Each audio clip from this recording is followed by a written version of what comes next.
of the Ran, the descendants of Nephilim and humans, the existence of strange beings recorded in ancient texts, strange things made with astronomical art in many eras, mainly in the Byzantine period, but also regarding the existence of strange beings from the book of Metropolitan Dorotheus of Manivassia, written in 1631, about 400 years ago. 1. The king had a great and wonderful mirror which he made with astronomical art, and in it you saw the whole cosmos, the kings, the masters, the generals, the scarfs, the horses, the chariots, the castles, the countries, and whatever you wanted and wished to see in another cosmos, you came and saw it in the mirror as if you were in that cosmos and you saw it. It must have been something like a special magic crystal ball or something. 2. They made a large plane tree, maple tree that is, of all gold, and they also made a bird of every generation and put them on top. We also made 2 lions and eagles and instruments, and other various works of all gold in the hammer and the anvil made of gold. And when the wind wanted to blow, there was the sycamore tree, and the birds were also there, and they spoke one by one with their voice. Similarly, the instruments played with the wind, and all the works where it had been made, and it was a most wonderful work to see or to listen to. And these were poems of Leo the Wise with astronomical art. Number 3. And at this time a woman appeared from Cilicia, and she was, that's about Asia Minor, the west coast of Asia, of Turkey. And she was as big as those old giants, and she was taller than the tallest man who was in the world by 1 cubit, and wide in body. And she walked from castle to castle, and took from each workshop a bullock. And there was a great earthquake in Constantinople, Istanbul today, and Constantinople was destroyed in many places. Then a star appeared above the bronze gate of the palace and stayed for a day. Okay, a star appeared and stayed for a day. That's very strange. Sounds like a UFO of some kind. Anyway, number 4. And in the 10th year of his reign, there appeared in the river Nile, in the place where the sun rises, that is the east, 2 animals, and they had human form, 1 male and the other female. And they remained 7 hours outside the river until where all the people saw them. And they came out as crocodiles and ate many people. Okay, these are obviously reptilians, a male and a female. Let's remember that one of the first kings of Athens was half man, the top half was man, the bottom half was snake. Now, the number 5, the Sauromaticians, the Sauromachians are a small and pitiful nation, and Savromatians, meaning those that looked like they had reptilian eyes. Okay, Savromatians. Saurus means reptilian, and mati is eye in Greek.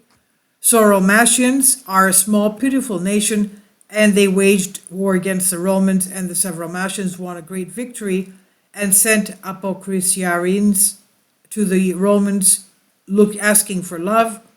And seeing them, the king asked them if all the Savromatians were as humble and merciful in their bodies as they were, and the Savromati responded that we were the best and greatest in the theory than all the others. Then the king cried out in a loud voice and said, in the bad luck of the Romans, Valentinianus reigned, if the Savromati, such small and unfortunate ones, fight the glorious Romans. What do we need to say about other great and valiant men? And he stamped the palms of this great man, and from the violence of his voice and the great beating of his hands, a vein burst and he bled profusely, and he died in Castelli Castle in France. Number 6. And when he, Julianus, was found in Persia, he sent a demon to the west for his sake to bring him a manta. And in his army was a most holy monk, Kaloyiris, and he was imprisoned there. And when he saw the demon, he made his prayer and did not let him pass and return without an answer to Julianus, and they asked him why he delayed so long, and he did not give him an answer. And the demon said to him, the reason why I delayed and did not do a work to bring the answer, that if they stopped me from falling, and he became a monk named Publius, and with fervent prayer, with prayer 5 days and nights to God, you did not let me pass and do your will. So in other words, the demon was stopped by the prayers of the monk. Number 7. And Julian killed many other people in the name of Poseidon and other demons. People used to think of the Nephilim as demonic beings and thus called them all demons. And the being called demon in the text 6 is a Nephilim essentially. 8. A child was born in Antioch, and he had one eye in the middle of his forehead. He had 4 arms and 4 legs. 9. Greeks, giants, reptilianide, sauromat, unicorns, Paphlagonus, Persians, Tartars, dog-headed, apes, Ethiopians, Egyptians, some of the genera then lived in the world. Among the capitals of Rome, he had under 365, and under the steppe was a great dragon to whom the idolaters made sacrifices. And if he was lucky enough to fall there, it would eat him. And Saint Sylvester went there and found a smaller dwelling, and it had a copper door, and saying the name of Christ, he sealed the door, and the dragon was locked in that place. Number 11. Leo the Wise also made a marble turtle, others say 2, and they enveloped all the matter they found and ate it. And as if they wanted a filling, they ran and threw them into the sea and did not leave any scraps for Pauline.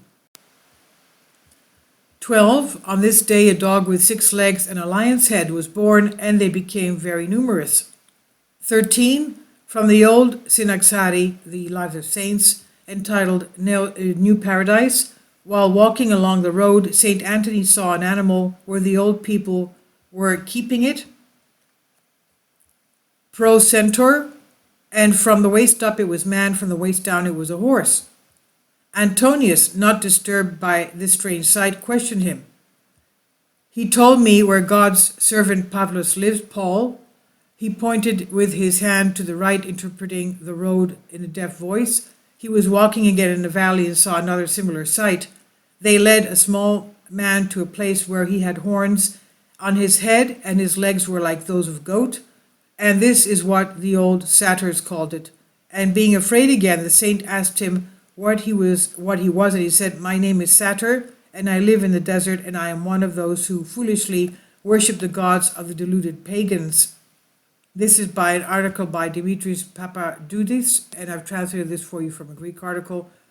So in other words, basically there are recordings of Nephilim creatures, the Ran, half human, half Nephilim, that were living around what is now today the western coast of Turkey in Asia Minor, and they were living there these are records from 400 years ago.